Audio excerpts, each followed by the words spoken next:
भारत की पहचान, दिल्ली की शान, लाल किला। आज हम इसकी सिर्फ लाल दीवारों को नहीं देखेंगे, बल्कि उन दीवारों के पीछे छिपे हुए इतिहास, सपनों और बदलाव की कहानियों को महसूस करेंगे।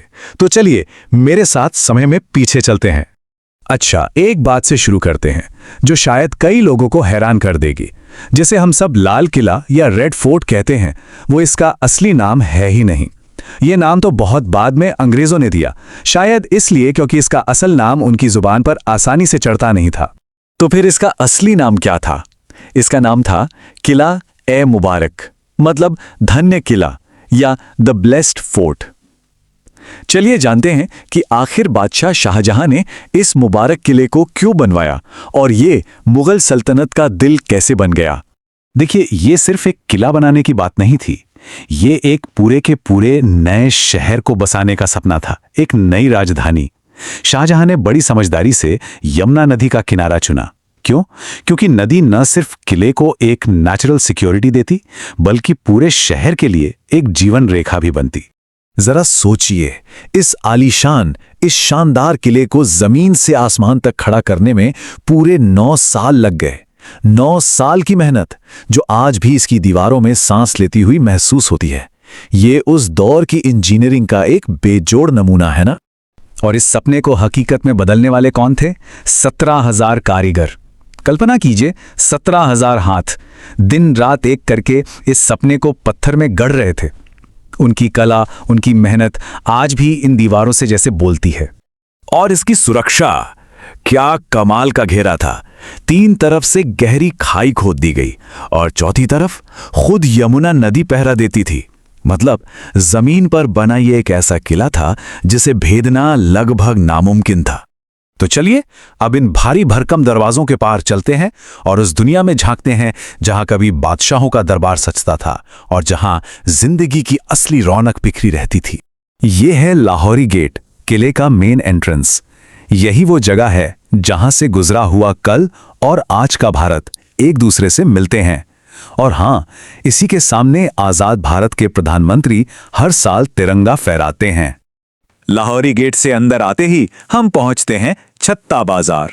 ये कोई आम बाजार नहीं था। सोचिए, उस जमाने में एक ढका हुआ वातानुकूलित बाजार, जिसे खासतौर पर शाही घराने की महिलाओं के लिए बनाया गया था, जहां वो बिना किसी रोक टोक के अपनी पसंद की हर नायाब चीज खरीद सकती थीं। किले में दरबार के लिए 2 खास जगहें थीं।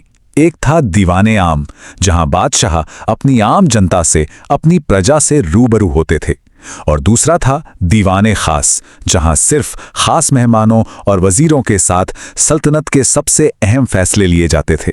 लेकिन यहां एक हैरान करने वाली बात है। दीवाने आम, जैसा कि नाम से लगता है, हमेशा से ऐसा लाल नहीं था। ये कभी सफेद प्लास्टर से ढका था, जिस पर सोने से बारीक नक्काशी की गई थी।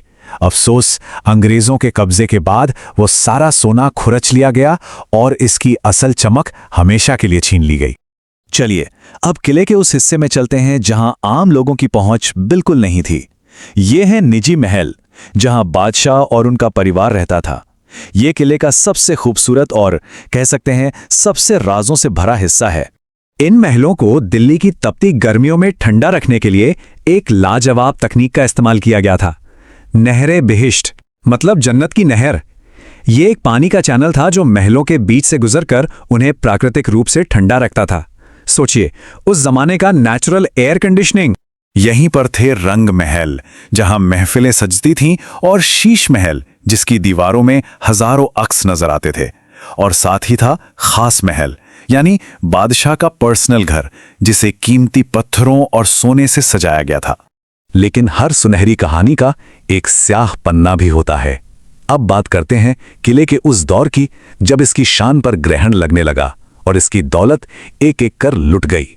1739 में नादिर शाह के हमले ने इसकी रूह पर सबसे गहरा जख्म दिया, और फिर 1857 की क्रांति के बाद अंग्रेजों ने इसकी ज्यादातर खूबसूरत इमारतों को गिराकर सैनिक छावनियां बना दी। इससे इसका जो शाही नक्शा था वो हमेशा के लिए बदल गया।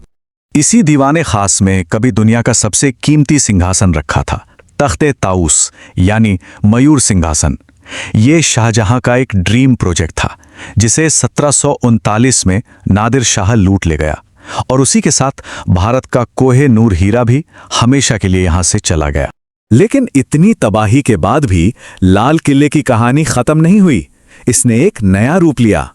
आइए देखते हैं कि कैसे बादशाहत का यह किला आजाद भारत की आवाज बन गया। अंग्रेजों ने यहां मुगल स्टाइल से बिल्कुल अलग अपनी यूरोपियन बनावट की इमारतें खड़ी कर दी। उनकी वो चिमनियां और सादी दीवारें इस बात का साफ साफ ऐलान थी कि अब सत्ता बदल चुकी है। और शायद यही इतिहास का सबसे बड़ा मोड़ है। जो किला कभी एक बादशाह की ताकत का प्रतीक था, आज वही किला भारत के लोकतंत्र और आज़ादी का सबसे बड़ा मंच बन चुका है।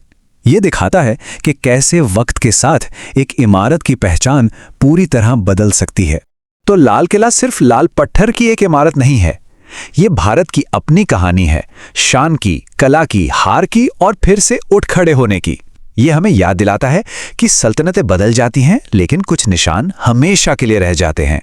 आज लाल किले को देखकर हमारे मन में क्या ख्याल आता है?